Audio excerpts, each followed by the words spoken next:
Okay, so the PVA's had 24 hours now to go rock hard. So I can take now my partially finished box out of the clamp.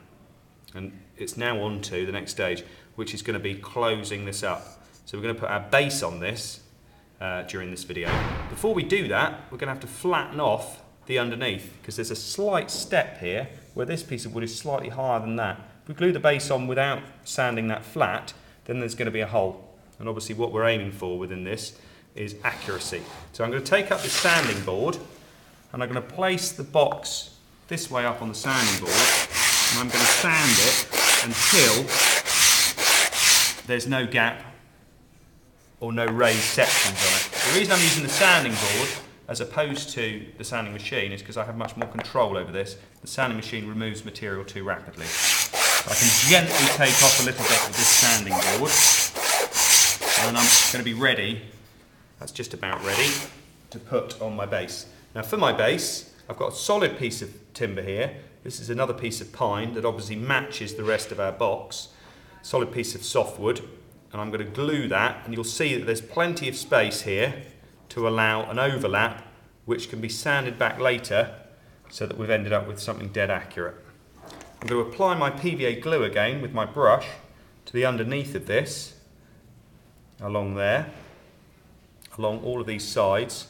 Try not to get any inside the box because it's very difficult to sand off once it's gone hard.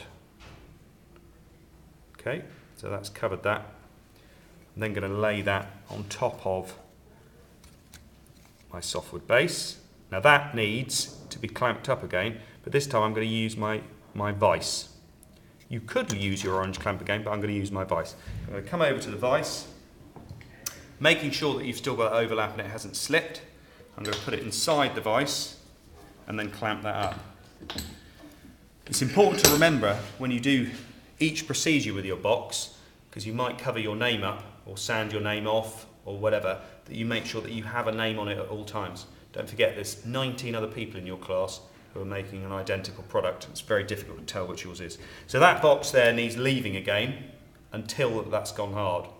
Now to speed up my process in true Blue Peter style, I have prepared one earlier. So this one here, I'm now going to sand off. We go over to the sanding machine, I'll show you how we do that.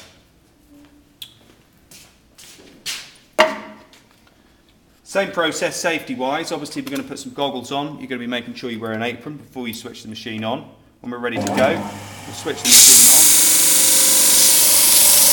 You keep the box moving across the disc, it will work much more quickly. You can move it backwards and forwards. Okay, that side's almost flush. We can see that those longer sides are now almost flush with that side edge there. A little bit more to go. Okay, and on that side.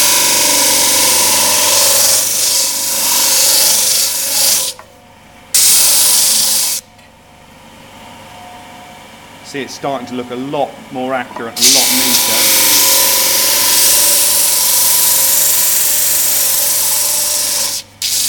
If you've got an enormous overhang, you can think about using a saw first to remove some of the material, rather than sand.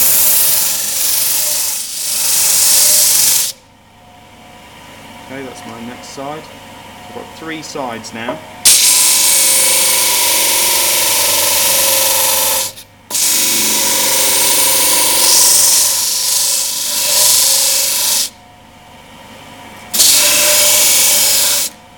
Okay, so now it's starting to look actually fairly accurately box-like.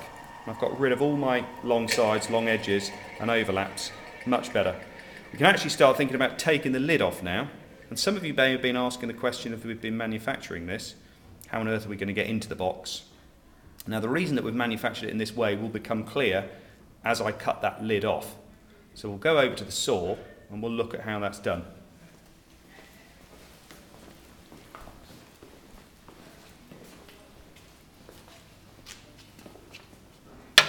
Right, we're going to be using the bandsaw to cut this as opposed to doing it by hand because we're going to end up with something that's much more accurate. I've set the fence, which is this aluminium wall here, at the right distance from the blade, which is this bit here.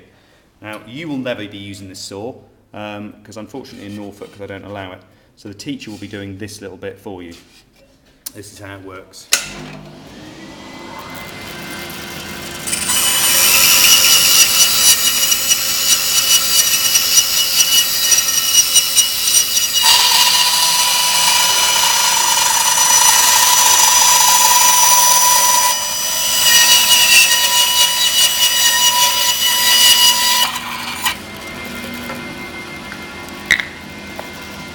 Okay, stop the saw. Dreadful noise. So now we can actually get back into our box that we've closed up. The reasons that we manufactured it in this way suddenly become clear as you look at the lid. Obviously matches perfectly the size of the box, and if we made that separately it obviously wouldn't. But also the wood grain perfectly matches when the box is closed, which obviously adds a degree of neatness to it. Now to keep that on, we're going to produce a little upstand inside here so that it will push onto and locate inside the base with a friction fit. To do that, we're going to be using a different piece of material. We're actually going to be using a piece of hardwood because we need something that's more resistant to wear.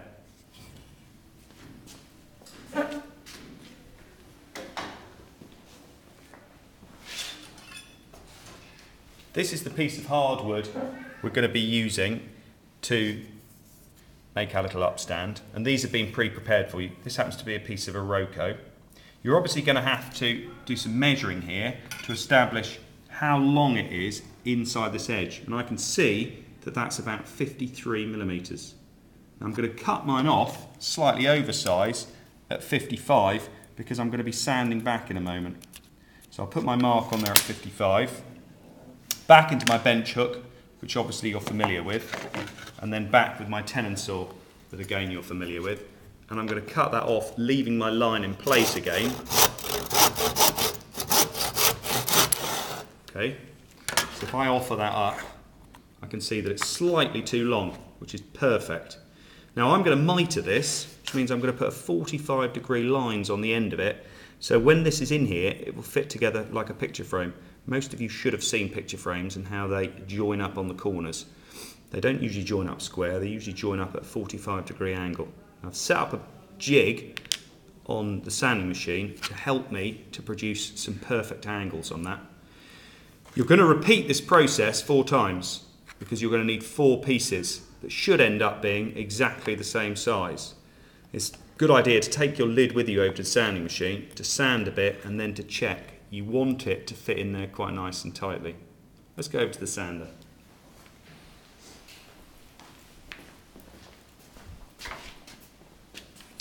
Still wearing my goggles from before, so I'll turn the machine on. See how this is set at 45.